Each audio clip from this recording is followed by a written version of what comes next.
Hi Taurus, this is Jav. Welcome po sa ating channel. By the way, Taurus, this is your weekly Gabay Tarot reading from March 23 to 29, 2026. Gamitin ang reading na ito bilang gabay lamang. Tandaan, Taurus, ito po ay general reading.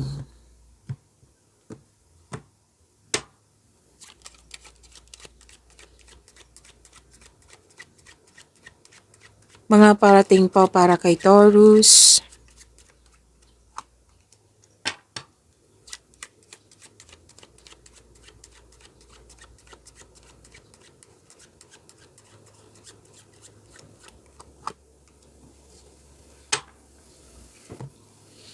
Taurus, sabi po dito,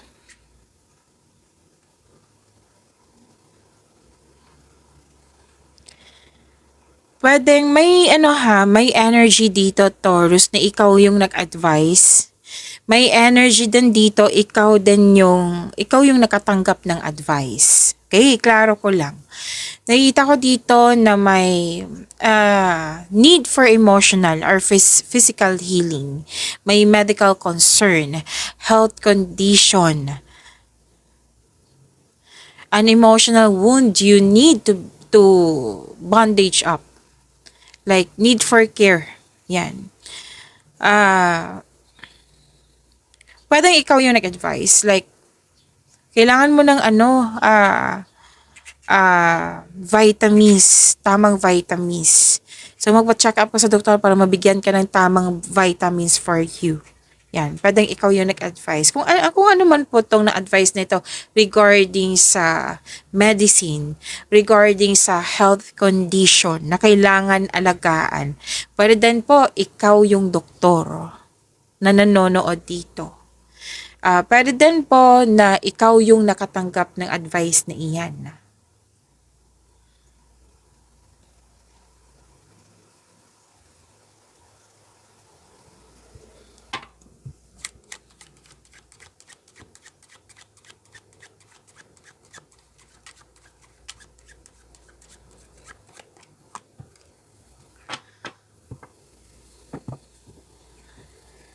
Kung gagawa po daw kayo ng desisyon, sabi ng yung card dito, Taurus, na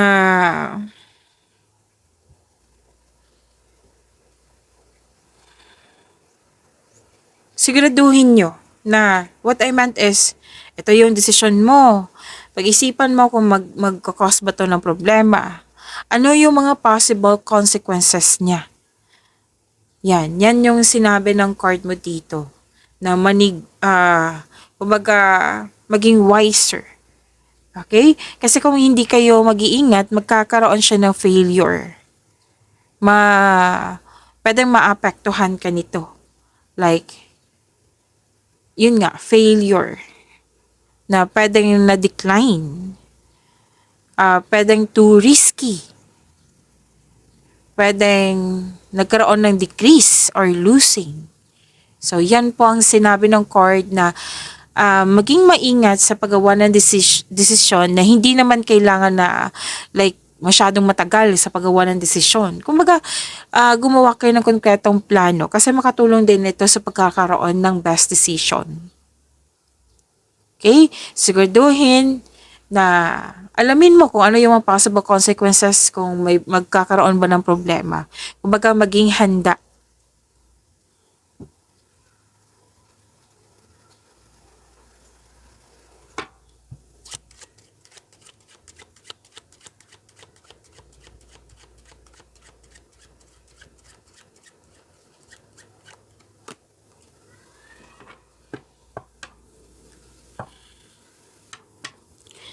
Taurus, may nakita ko dito nag-aabuso sa iyo. But, alam mo to, kasi may sinabi ng card dito na may sikretong mabubulgar. Oo, may enemy May enemy na sinasabi dito. Pwedeng rivalry, competitor, or di kayo, kontra talaga kayo. Like, what I meant is kontra siya sa inyong ideas, decision plano, na hindi kayo magkasundo, magkaiba yung ugaling nyo.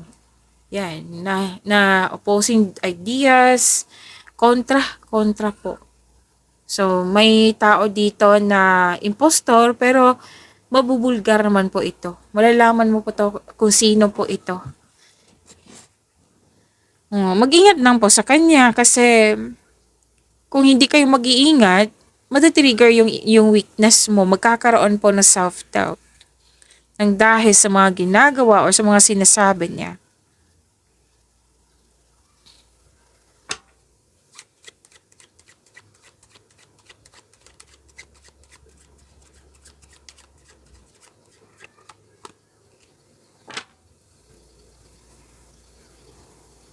Okay.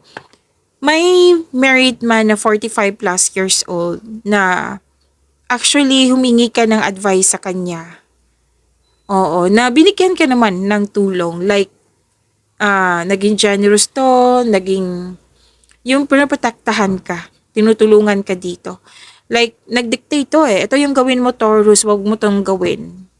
Hindi siya diktador na like negativity ha, na nakakasama sa'yo. No, nag-dictate ito kasi kailangan mo. Humingi ka ng tulong sa kanya. It might be this is about obligation.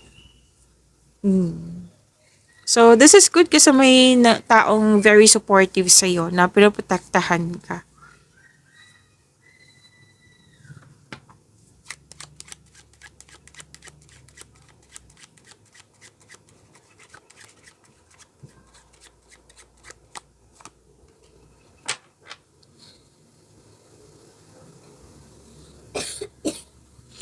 At, okay. Dalawang card po pala nagsabi dito na yung lalaki na more than 40 years old. It might be this is your brother. Pwede din naman partner kung sino. Kasi may nagsabi sa akin brother eh. Kung pwede naman iba, yan. Na pwedeng tinuring mong family, yan. Kasi malaki yung tiwala mo sa kanya. Marami kasi siyang alam. Marami siyang alam. So, pwedeng pag-uusap din tungkol sa kontrata. Yan. Some of you may kausap dito na attorney. Kumbaga, hindi lang doktor, di ba? Pwedeng may nanonood din dito na attorney or doktor. Or literal na, ito yung kausap mo. Yung nag-dictates. Ito yung gawin mo, wag mo tong gawin. Yan. Offering guidance to some daily problem. May energy din dito na ikaw talaga yung nagbigay.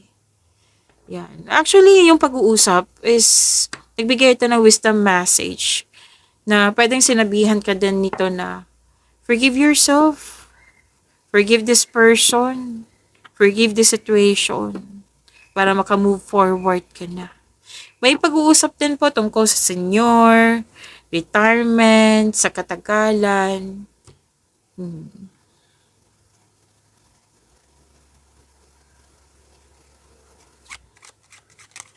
May man in uniform din dito na magkakaroon kayo ng professional dealings. Or pwede din siya yung nagsabi sa'yo ng news. May energy din dito na isang man in uniform. Magkaiba to ha. Man in uniform na pinapakita niya sa'yo na love ka niya, pero may plano siyang iwan ka. Kumbaga, playboy po ito. So, this advice is para sa mga single dyan na Taurus. Na babae, of course. At may nakita na ako dito na gagawa ka ng, may project ka na structure. Kumbaga, magkakaroon ng disiplina sa pera. Mag-iipon ka ng pera.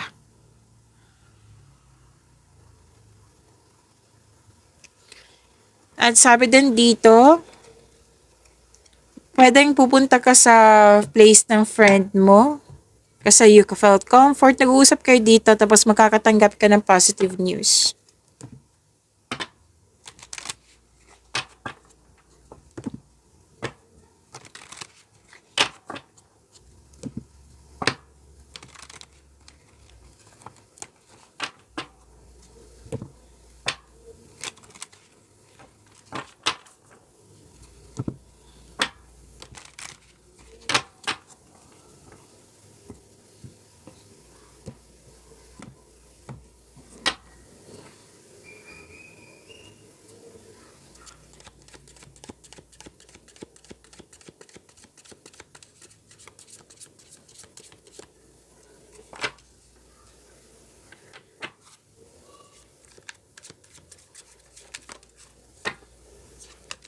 Wow, ang ganda naman.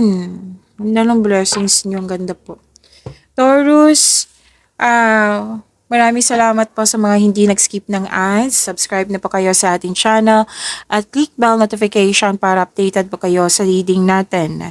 Para po sa mga gusto magpa-reading po, comment po kayo ng personal reading and check my reply sa comment section. Sana yung energy mo for this week.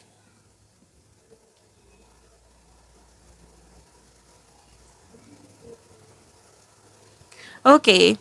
Um, Taurus, yayaman ka. Why? Kung mayaman ka na ngayon, mas yayaman ka. Why? Kasi marunong ka magtipid. Marunong ka mag-ingat sa naipon mo. Binavalue mo ang pera at hindi ka madamot. Mhm. Kakaroon pa ng financial abundance and personal growth. So, ano pang hinihintay mo, Taurus? Claim. Okay? Kahit naman to sa love and romance, nagkaroon ng sense of stability nga. Kasi nag-iipon kayo para kasi may project kayo. You're saving money for the future or may specific goal kayo. Some of you nagtrabaho sa abroad, pwede din na magtrabaho pa kayo sa abroad. Or di kaya may nag-support sa iyo from abroad. Pwedeng employer mo from abroad po.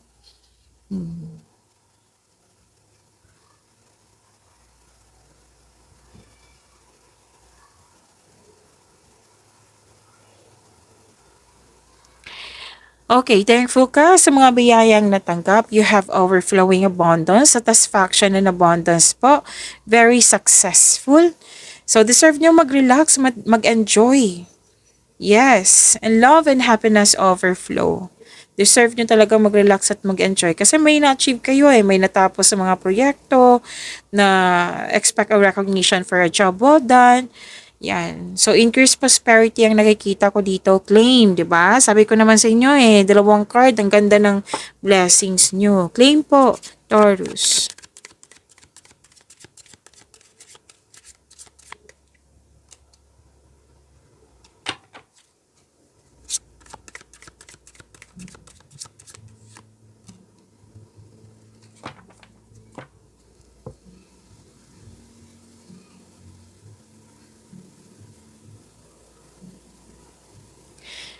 Okay, may ganap na signing of contract. Which is lumabas to kanina, 'di ba? Nag-clarify din siya sa tarot cards nyo. May magaganap na challenges sa work pero huwag kayong mag-alala dahil positibo naman ang outcome nito. Kung may job interview or any kind of negotiation, magiging successful po ito. Sa kaperahan, yes, mababalanse po ang iyong kaperahan at mas mai-improve pa ito.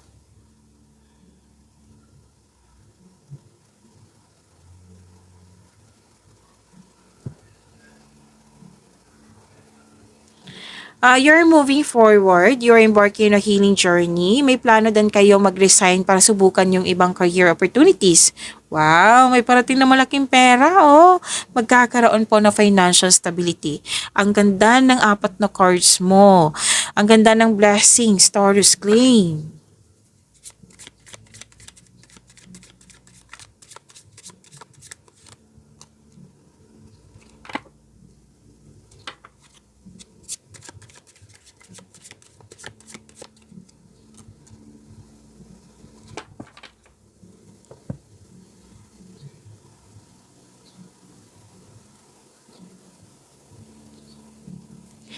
Okay, Taurus, wag niyo kalimutan na mag-subscribe sa channel natin at i-click yung bell notification para updated po kayo sa reading natin. So, ano yung love life, self-love, partnership, and romance ni Taurus?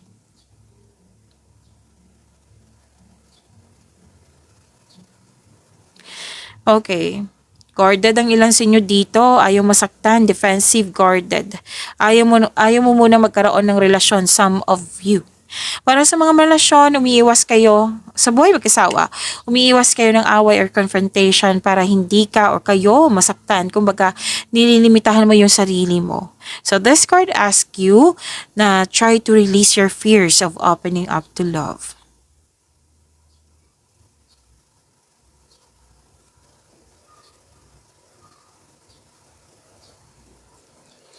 So, blessed ka kasi stable na yung magiging partner mo. Oo. Guarded din as at the same time. pwedeng nawiwirdohan ka sa kanya, pero wag kayong mag-alala. Pag once nakuha mo yung loob niya, there is a wonderful potential for deep love. Tapos sa mga relasyon sa buhay mag-asawa, iparamdam mo sa kanya na may malasakit ka, supportive ka sa inyong relasyon. It might be may concern sa lack of time.